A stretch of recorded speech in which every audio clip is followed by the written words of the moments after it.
Hello, hello. Hope everyone's doing well. You are listening to the third episode of the Techs in the City podcast, hosted by yours truly, Noah. But yeah, so we hit the episode number 3. I think it'll be a good one for you. I got some interesting stuff to talk about, but we'll see where it goes from there. And if anyone's wondering, the way I do these is very unstructured. I think unstructured or not structured. Don't know if that's a word, but it's not structured. So basically what I try to do is I will write down the segments I want to do, and then I will go do the research on the segments, assuming there needs to be research.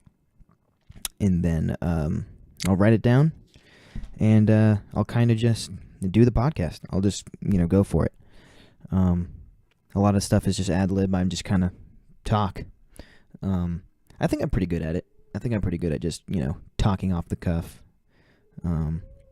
Because I don't necessarily like being very structured. I'm more of a go with the flow kind of guy. And I was like that during radio too. I just kind of, and that's probably where I refined my skills of speaking into a microphone and saying stuff that isn't stupid, is from my days at the radio station. But yeah, so let's break into the news segment here. Got some pretty interesting stuff. One of the bands I'm going to be talking about is going to come through my venue pretty soon. And by pretty soon, I mean literally in the next 2 days. But yeah, let's move on to the news.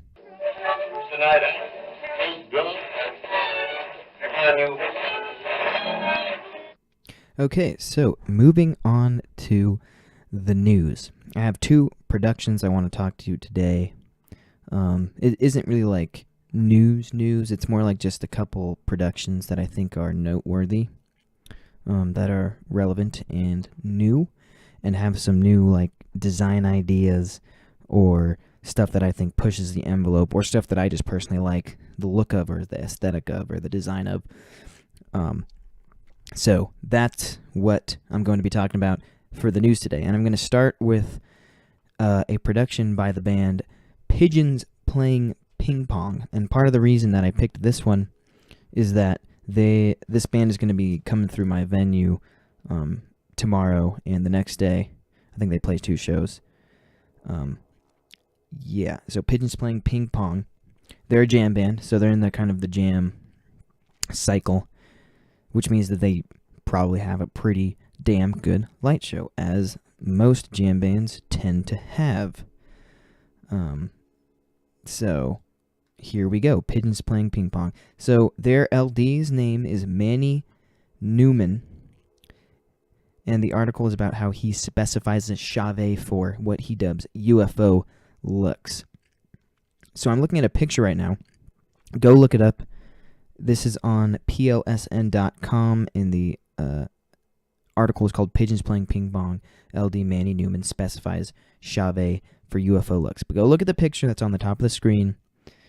It's what they are talking about when they say the UFO looks. Now, to me, the first thing I thought of when I saw this picture was actually an eye.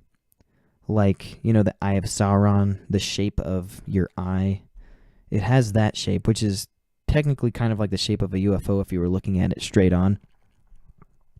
It's like a disc. But what he's done here is he's pin and tilted or made the lights in such a position that they form the shape of an eye around some fixtures he has in the center. Looks like he has some spots and maybe 2 strobes in the center to give it a UFO look, as he says. And it's a really big look. It looks awesome. Part of the reason I picked this production is because I haven't seen stuff like this in many productions. Like, usually a lot of productions will bring in, they'll put some lights in the back on a truss, or some towers, maybe some side light, which is cool and all. You can create some cool looks, but I really like this because it's a very specific look. Like, they specifically, it's not just X's, it's not just fans, it's like, okay, I want to create a visual thing on stage with light. Like, you can tell it has structure, It has a shape to it. It's obvious that it's trying to be something. It's not just pointing lights in a direction to look cool. It's like it's creating an image, which is something that you don't necessarily see all the time in rock and roll shows and touring productions like that, which I think is really cool and remarkable, and it's a really cool thing to do. It's a really cool idea. But moving on, let's talk about the gear that he uses. So he spec'd 12 Rogue R1 washes, 8 Rogue R1 spots, and 12 Rogue R2 washes in his rig. And he says that they relied on these fixtures to create a mothership look, which was kind of what they were going for. And he says that it creates like a really big open look, if that makes sense. Like, it basically looks like you have the band and then you have this huge thing behind them, which is like, the lighting rig and the lights. So it really gives you the impression that it's like a really big look. It's a really big show and a really big moment. Definitely see the UFO. I thought of but I definitely see the UFO. But I really like how, again, they created an image on stage of it's something really visually interesting to look at and kind of mesmerizing. Like, if I saw that in a show, I'd probably be like, wow, that looks amazing. Even just as like a passing person, I think would be like, wow, that looks crazy. So definitely a production to check out. And I'll let you know on the next podcast, because they're going to be playing a show tomorrow, and we're going to be building their show, but I'll probably get to see it in person, which is even better. I hope it translates, in person, as well as it does on the picture. So we'll see. It'll something I'll be looking for, and it'll be cool because it's cool to do research on a production that you're literally going to actually see in person. So I'll actually be able to literally build and, see how he programmed it, or, see how the looks come about. So that's going to be really cool. So Pigeons Playing Ping Pong, they're a jam band. The LD's name is Manny Newman, and they have a really interesting show. Definitely go read this article and look at the pictures of the production so you can see what I'm talking about. Yeah, really cool production. So moving on to another really cool production.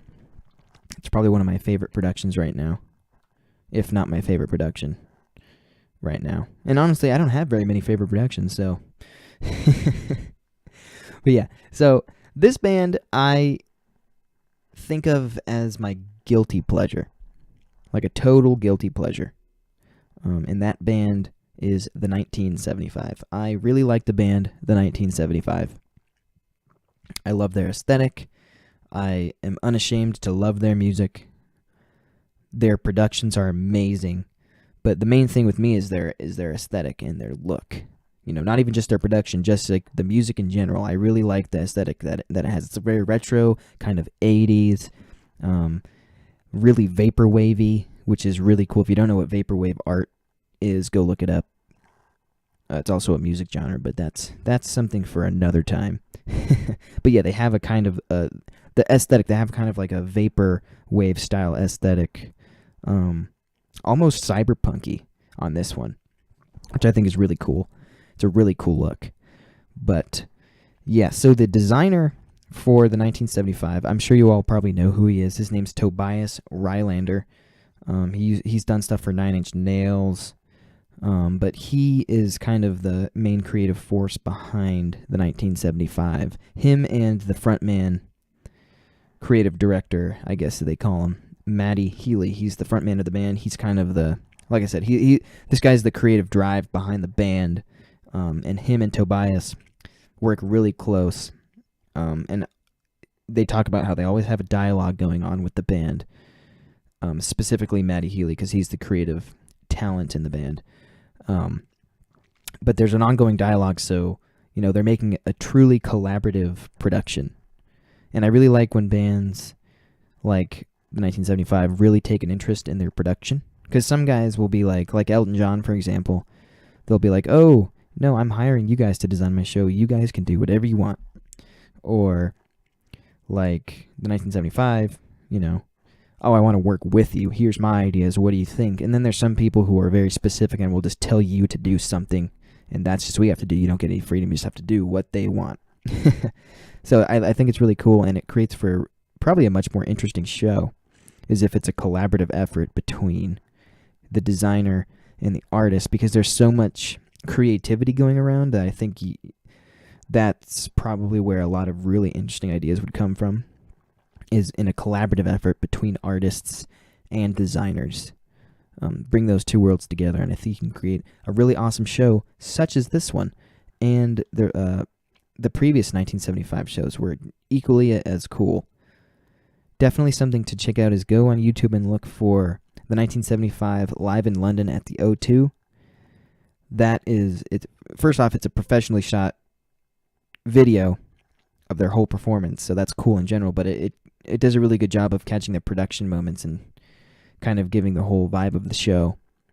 Really big show. Definitely go look. One of my favorite videos. I watch it like all the time. Because they play all their good songs too. So go look at that, and then go look at this production as well, and you can kind of see the style. Because I know Tobias Rylander had talked about how he likes to bring elements from the previous productions into the new production. And you can clearly see it here because the 1975 has very specific, like the Blade logo that they have, and then they have the giant squares that are lit up.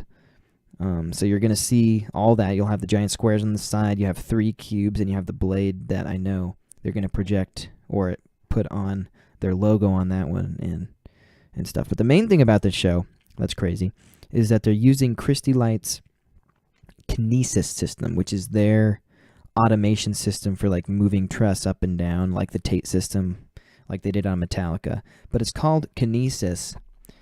And they decided to go with that one after working with Christy Lights to design it. So they have a lot of moving pieces. They have some moving stuff on the side, like those big rectangles. They have the 3 squares in the middle moving up and down. They got a lot of stuff going on. And one of the reasons I like shows that do that is that it almost gives you control of the level of intimacy, because you can bring stuff down like a really big truss or, scenic pieces, and they can create almost like a roof over the band. So it kind of makes it seem like they're in a smaller room and not in such a big show, which can create some really intimate and cool moments. And it's really versatile because you can really change the look of the entire show by doing that. It's almost like you can control the size. So you can have it go all the way up and have, a really big look, but you can also have it come all the way in and have really intimate, little groovy moment there in the middle. And then the next song, you can bring it right back out. You can go back into the big explosive, bangers. So like you could do some really intimate acoustic ballad, and then right after black out, bring everything up, and then have a really big look ready to go. I'm just hypothesizing here, something I'm just like, brainstorming stuff that I would maybe do with it. But Tobias Rylander is like, he's probably one of the best designers, so he definitely knows what he's doing. So definitely, if you have the ability to see the production live, definitely go see it. I know they're coming here, but unfortunately, I think it's sold out, and I don't know if I'll have the time or now the money to find tickets for the show. Sucks. And it also sucks because I'm pretty sure Pale Waves, which is another band I really like, is opening for them. So it's like really, out of all the shows to miss, I probably shouldn't miss that one, but I did. And that kind of brings me to another topic. It's like, man, I find it really hard to have the motivation to go to shows because I work shows, almost every day. So it's like, I don't feel as urgent to like go to shows necessarily because I see so many. It's probably not a good thing, because then I probably miss a lot of shows that I actually want to see as opposed to bands I don't necessarily care about. But I digress.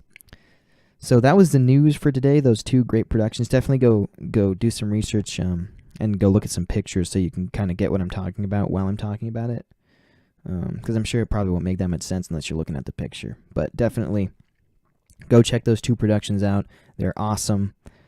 It's inspiring. So, yeah, it's always good to check out other people's productions so you can, get some ideas, broaden your horizons. But yeah, that was the news. Let's move on to the next segment here.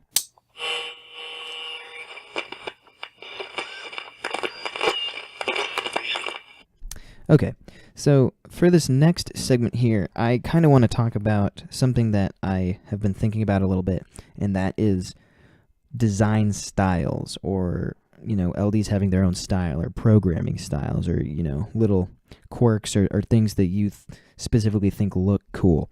Because I always hear people talk about how, every designer has their own design language, or the way they do things, or their own specific style, like artists do. Like some people, paint surrealist. Some people are super realist. Some people paint, with watercolor. Some people paint with oil or whatever, So it's just every artist has their own style. And it doesn't necessarily have to be something super specific or super unique. It could really be anything that kind of influences, your looks, or things that you tend to do, or things that you find visually pleasing or appealing. And I think that for a lot of younger people, including myself, it's hard to, I think it's important to find that kind of design language, or, to find your own style, to really, because I think once you kind of find your own style, designing and coming up with ideas and being creative is probably a lot easier once you're more, it's almost like being creatively aware of yourself, kind of. And part of the reason I want to talk about this is because I don't consider myself a very creative person necessarily. I'm definitely no artist. I can't, come up with really cool abstract things on the spot. I'm more of a technical, hands-on kind of guy. I really try hard to be creative, but honestly, I'm just not that creative. I just don't think my brain works that way. So, I'm always trying to push myself into thinking a little bit more abstractly and artistically when I'm running lights, or, making looks. And I honestly have no idea what my design style would even be, or if I even have one, or what kind of things that I do that maybe other LDs don't do. One thing that I do know, in terms of, when I'm designing something, or, making positions or looks, is I really like to make big looks. And what I mean by big looks is I mean making that moment in the song, or, a look, make the stage or the show look a lot bigger than it really is. For example, at Brooklyn Bowl, we're a 2,500, 2,600 cap venue, pretty big, but we're not it's not a massive venue. So I like to make looks that basically make, your smaller venue show look a lot bigger via structure or texture or position. And usually how I do this, and I thought about this too because the Pigeons Playing Ping Pong LD kind of has the same style as that, is creating really big looks by, pointing lights upwards and fanning them out can create a really big, epic look. And a person who kind of influenced me in that aspect is, there's an LD, his name's Cody. He tours with a lot of the hardcore and metal bands like Motionless in White, Miss May, that kind of stuff. But he told me that his kind of specialty, or what he tries to do, is to make shows look like they're arena shows, even though they're not, which I thought was a really cool idea, and I actually try to emulate it. So he definitely influenced me in that aspect. So that kind of style is I always like, and when it comes to style, if you could even call that a design language, is I really make big looks, really big, epic looks. So that's something that I consciously do when I'm doing stuff. And another thing he said to me, which is also good advice, is just because it's a moving light doesn't mean it has to move, right? Which I thought was really good advice, because what I like to do as well is to have really cool static looks and bump through them instead of having dimming effects or movement effects, because you can make you can simulate movement or have interesting things going on stage without panning and tilting and doing some crazy things. You can just have a really good look, and then bumping to certain parts in the song can really, give you some good looks and big looks. So I always tell people, like, make bump buttons. You don't always have to move everything. And another thing, and this is something that I kind of just figured out on my own, is that, you don't have to use every light in your rig all the time. You don't have to use every single light in every look. A big thing about lighting is lack of light as well. I always hear people say, like, what's some advice you give people? Don't forget about shadows, You don't forget about, the absence of light in addition to the presence of light in a design. Because, some well-placed darkness can really bring a design out and really make it look even bigger, even cooler on stage. So that's definitely something that I definitely took into consideration, and I'm telling you guys now. Definitely kind of think about it. And you'll kind of it's a good exercise too, because you'll start really thinking about, okay, what other things can I do that aren't necessarily like, that are more unique, or stuff that I can, maybe switch up my programming, or, rethink of how I run shows or whatever. But I always like meeting LDs like that who tell you things, because here's the thing.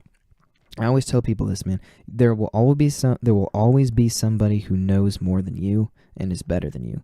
And what sets other people apart from other people is the people who take that and learn from it, and take people and ask a million questions, get advice, learn from them, take their ideas. But then there's people who think the opposite way, and I think I know why they think like this. Though, is a lot of people, I feel like, think that they have something to prove. So if they, instead of being humble, they're like, I have to show everybody that I know everything. When really, I think people respond to and respect people who are willing to learn and admit that they don't know everything. Especially in this industry, because, guys usually don't necessarily like teaching other people their skill, because it's like, you're just going to take my job or something like that. I've heard people say that. But I find that most techs are totally willing to teach you if you're willing to ask. Like, most old roadies aren't teachers. They don't know how to teach. Like, I'm the same way. I just experienced this weekend, actually, because I was helping a friend out with some lighting for some lighting stuff at his church, just showing him some MA stuff. And I found that, honestly, I didn't even know where to start in terms of like, hey, what do you want to learn?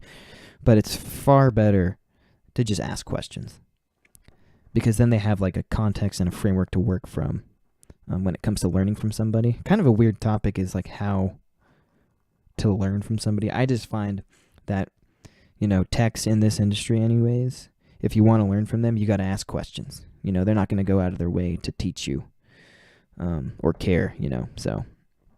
And that's kind of, that kind of thing is really important to me, because part of the reason that I got so lucky in what I'm doing now is I was there. I asked a million questions. I was always with the lighting guys. Be annoying. Even if that doesn't sound, if it sounds counterintuitive, be annoying. Ask questions. It's kind of the advice I always give people. Always be willing to learn. And my number one thing is there's always somebody who knows more than you do, and the people who respect that are the people who, will probably learn the most. So that's my 2 cents anyways about design language and stuff like that. But let's move on to the last little segment, and that is questions. I got a really good question this time that actually a lot of people ask, and I feel like a lot of people don't necessarily know, unless they're in the industry, I guess. So, question time.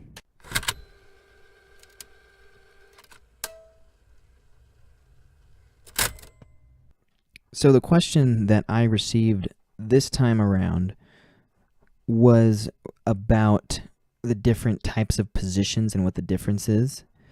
So I was asked, what is the difference between a lighting designer and a lighting director? And are there people that do both? And I really like this question because I feel like some people who maybe are new or aren't in the industry actually don't know the difference. Like when we say LD, I think most people assume lighting designer. Like every time I had talked to somebody about it, I think they assume that when I'm saying LD, I mean lighting designer. But technically, there's many different lighting positions, I guess.